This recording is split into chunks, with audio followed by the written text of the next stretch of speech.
How did George communicate with the spacecraft? For instance, when he set up the meeting with the president and things like that. He was friends with them. But to set it up, there's no cell phones or. No, they were here. They came to the property. Telepathically? Well, no, I mean, he used telepathy to a great extent, but he was highly trained in its usage.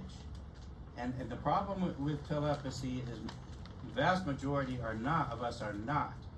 And so we would easily misinterpret a message because we are not quite yet to that state.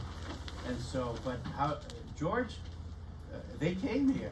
Like I told you, the one that flew right here at treetop level and dropped the package, after that, they would visit him often.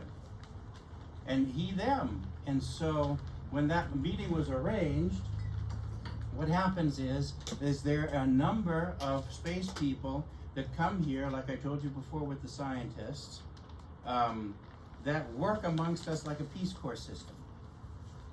And they come for a couple of years of service.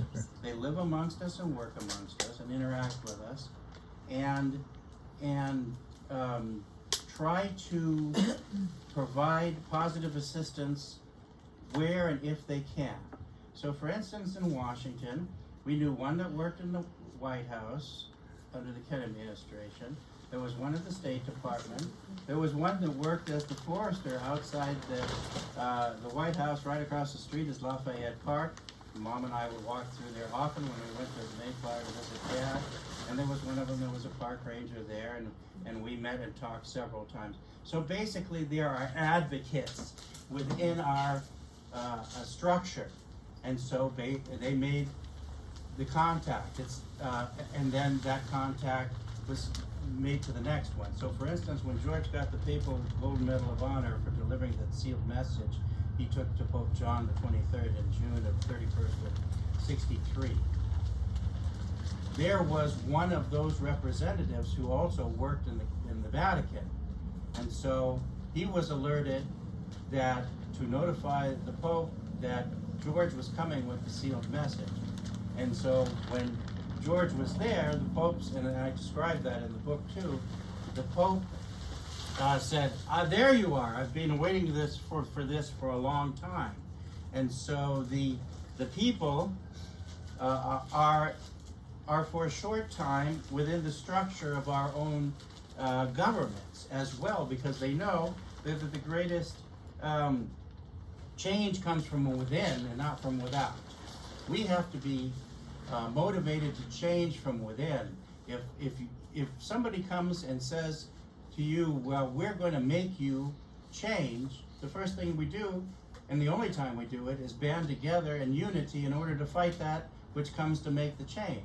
But when the change comes within our own structure, then it has a greater affluence. Here's the gold medal from the Pope that I carry along as well. And the funny thing is, George carried it in his pocket, and Desmond Leslie was with him, and George was trying to find something in his pocket, and he was emptying his pocket out, and he pulls this out, and it also has a cover to it that has the papal seal. You can hardly see that anymore, but inside it says George Adamski and blah, blah, blah was written in there by the Pope. And this was a private meeting. This wasn't through the front entrance of the Vatican. It has nothing to do with the cardinals and the bishops and everybody else. This was directly to that particular representative because he knew as well. So there are, I don't like the word agents, but they are representatives all over the place, and those rotate. So they would have communicated amongst Yes. themselves back up to the ship. Yes, To and set up to the him, time, set up, the date. yeah, Okay. and tell him, okay, we'll be ready for you at this and this time, be there, boom, pick up, go there. Okay. And then the representative is waiting in order to escort them through. And remember, Eisenhower was already privy to some of this information already, yeah? All these aliens, do they still work within the government now? They perhaps are a bit less. How I many mean, we do you made it very clear in the 1980s that we don't want them. So they moved a lot of their emphasis to other countries where they were wanted. Only Other countries on Earth. yes. Oh, okay. And Like so- what countries? Which Well, they went Russia, they went to some African nations, South America. They found less resistance. Where we, America was forcibly involved in into the destruction of this information and this connection as much as possible. We basically became the world aggressor. Whether we like to admit it or not, there isn't anybody in this room who doesn't know or can easily find out that we fight as nasty as any of our so-called enemies. We have assassinated leaders of foreign countries, even if they were democratically elected.